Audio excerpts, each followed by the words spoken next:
hashtag 061, Apocalipse, estudando as profecias. E o azeite e o vinho? Qual o significado? Isto representa as graças do Espírito, a fé e o amor. E havia grande perigo de danificá-los sob a influência de tão grande espírito mundano. E é bem comprovado por todos os historiadores que a prosperidade da igreja nesse tempo produzia corrupções que finalmente terminaram na apostasia e com o estabelecimento do anticristo. Isso é afirmado por Moshe. Devemos observar que a voz que atribui a medida de trigo e peso em dinheiro diz: não danifiques o azeite e o vinho. Não é proferida por alguém no mundo aqui na Terra, mas vem do meio dos 4 animais, significando que, apesar de subpastores, os professores ministros do Cristo, seus representantes, não cuidarem do rebanho, o Senhor não se esquece dele, o rebanho, neste período de trevas. Então, vem uma voz do céu: toma cuidado de que o espírito do mundanismo, da corrupção, não prevaleça de tal modo que o cristianismo se perca inteiramente.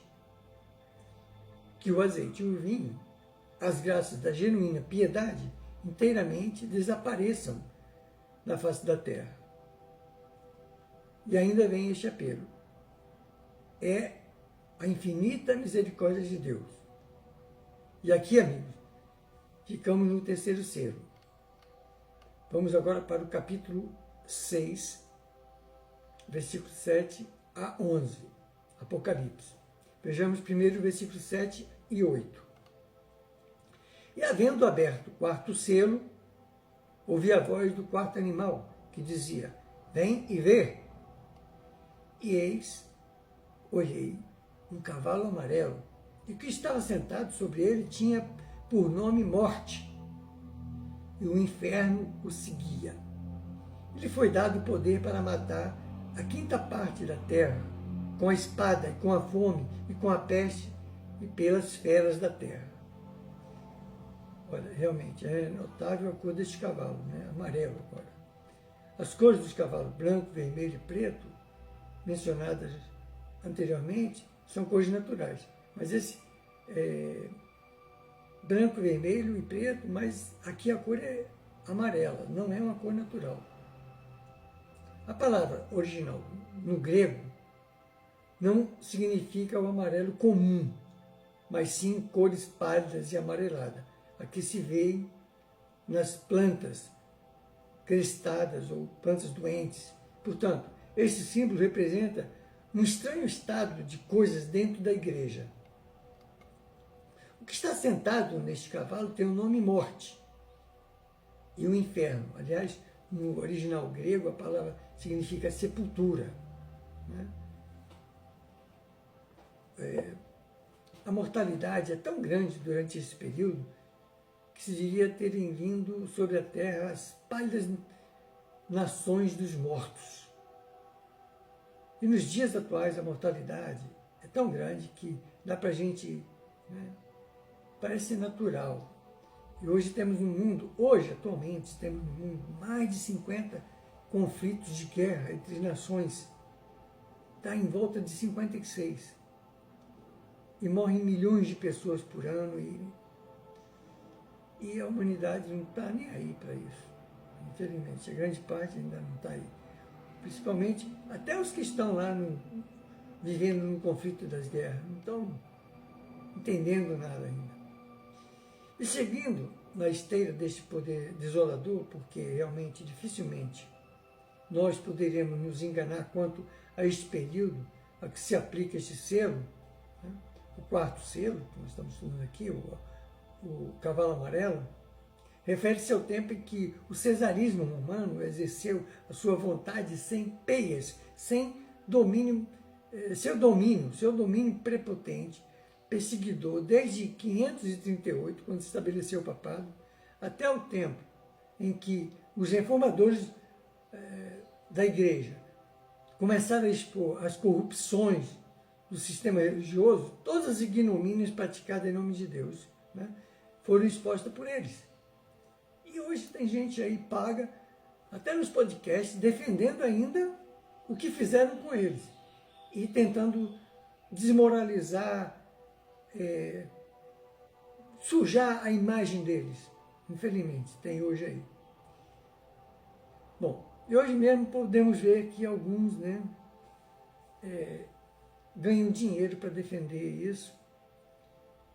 Não deixa de ser assassino das personalidades, né, de modo assim, que perseguem. Eles foram queimados na fogueira, né, nesse período aí da Inquisição, né? A Santa Madre Igreja queimou muita gente que não pensava de acordo com ela e tinha que pensar de acordo com suas conveniências.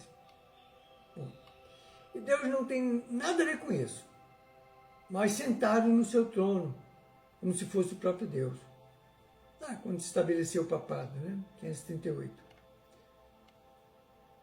Mas diz a nota marginal que lhe foi dado poder, isto é, ao poder personificado pela morte sobre o cavalo pálido, o cavalo amarelo, e ao papismo com a sua Inquisição. Como é que se pode, né? Pela quarta parte da terra é, sem dúvida, representado o território sobre que este poder teve e tem jurisdição, agora apoiado por instituições que foram corrompidas. Imagine, matar em nome de Deus, é o que eles faziam, como se Deus desse poder a eles para isso. Sentar no trono de Deus. Fica muito óbvio isso, né? Não tem? Bom, essas palavras, espada, fome, ou antes, segundo o original grego, quaisquer tormentos causados e causadores da morte, filho da morte e pai da morte, e ainda pelas feras da terra, figuras que representam os meios pelos quais levou à morte os seus mártires. 50 milhões dos quais, pelos cálculos mais baixos, ainda clamam vingança debaixo do seu altar sanguinolento. Pelos cálculos mais baixos, foram mortos dessa forma 50 milhões de criaturas. Quem é que ignora esse período de perseguição religiosa e do fanatismo mais cruel, que matavam em nome de Deus, como se Deus tivesse dado poder a alguém para matar em nome dele, né? Inclusive, quantos vieram da Europa, fugindo para o Brasil, tiveram que mudar nomes para nomes portugueses, porque praticavam, acreditavam no Cristo de outra maneira. Quantos? E isso ainda continua, a perseguição cristã continua ocorrendo do mesmo jeito no mundo ainda. Pode ver aí, quem vê o jornal, alguma coisa está vendo isso. É a prova de que as profecias se repetem em ciclos múltiplos, que podem ser até pelos mesmos espíritos, ocupando agora outras personalidades, mas a serviço do anticristo. E por quê? E por quê? Vamos continuar na próxima hashtag.